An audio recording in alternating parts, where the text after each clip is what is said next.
As you come up to 10, that is their God. That is 10. That is the hermaphrodite. But if you stop at 9 and you skip to 11, skipping God, then you are a Luciferian. Because 11 is the number of the magician. It's the one step above. Once you have accomplished the tree of life, you are now the magician. You are one above 10. But they're doing it by skipping God. That's the symbolism of 9/11.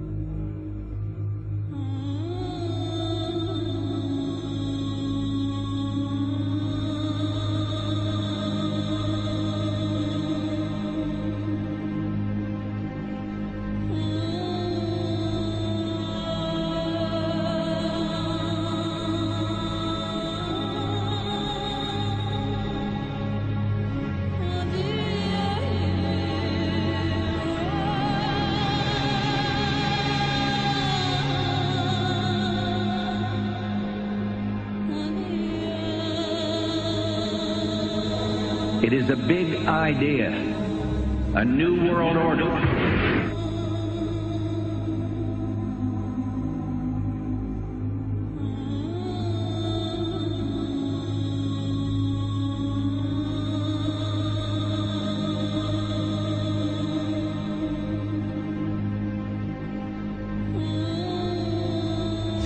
We were on assignment. We were supposed to kill 2 birds with 1 stone.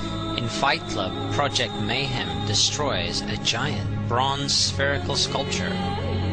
This seems an obvious reference to the sphere at the World Trade Center complex. Trust me.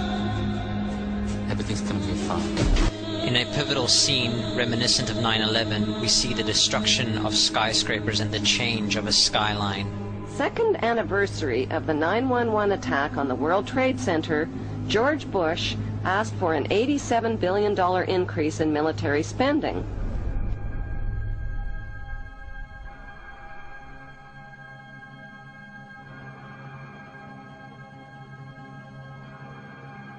In 1904, Crowley would receive the Book of the Law soon after meditating in the King's Chamber of the Great Pyramid. He claimed he had been contacted by a being called Aiwass. Crowley would also use this symbol in his work. Some of its meanings are said to include a reference to the number 77 in Hebrew and a connection to the god Pan. Crowley made this drawing of a non-human intelligence he saw during a ritual. Synchronous 23 has made the connection between Aiwass and the Wizard of Oz, and has further pointed out the similarities between Crowley's grey alien-like drawing and the depiction of the projection of the Wizard of Oz in the film version. The much overlooked theory has been put forward on the internet that when we are looking at George W. Bush, we are actually seeing Aleister Crowley's grandson. I have suggested that this video footage of George W. Bush reading The Pet Goat, coinciding with the start of the 9/11 mega ritual, is in fact a dedication of the 9/11 mega ritual to the great god Pan by Aleister Crowley's grandson.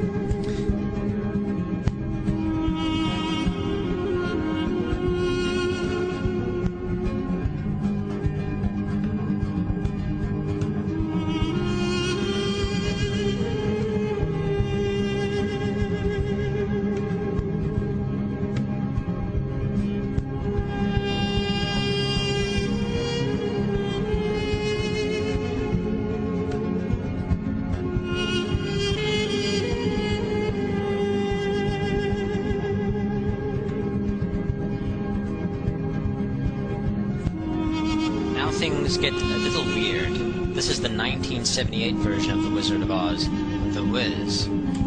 Again we see the Emerald City connected to New York. On arriving at the end of the Yellow Brick Road, Dorothy and her companions go through the circular portal. Through the door we see 3 pyramids.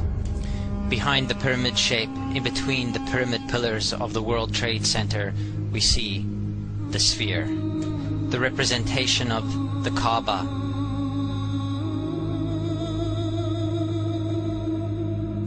The inhabitants of Oz dance around the sphere in ritualistic fashion. Fashioned in giant letters over the dome of the sphere, we see the word Oz. Oz, symbols of Pan and Aiwass, seen smack at the heart where the new Aeon was ushered in, and where the Stargate was opened.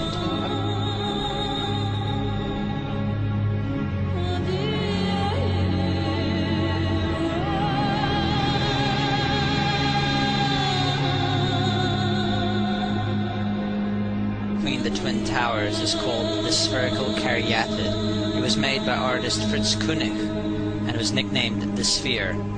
We see that Koenig made this thing in Bavaria, the same place where the Illuminati was founded. The most interesting fact about the placement of the Sphere at the World Trade Center Plaza has to be that architect and designer of the World Trade Center, Minoru Yamasaki, intended the plaza itself to be a representation of the Grand Mosque of Mecca, the Sphere in particular taking the place of the Kaaba.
So, my friends, it's time you start placing your faith and your dedication to the one and only God, the everlasting creator of everything on earth and in the universe. He is greater than anything our minds can comprehend. Do you know how many times Muslims are required to circle the Kaaba and visit it? 7 times, each counterclockwise. Would you like to know why? You see, what binds us as humans to this life and to this dimension and to this earth is the limits of time and space. We are bound to this dimension and this reality through time and space. Hence, if one wants to leave this dimension or leave this reality, he needs to break away from time and space. So when you visit the Kaaba and you rotate counterclockwise, what is this practice actually doing? It is literally helping you elevate your soul and elevating yourself to break away from time and space so you can touch something so unique and so beautiful and so powerful that it changes your life forever. And if you don't believe me, ask anyone who has visited the Kaaba how he or she felt or how their lives have changed ever since.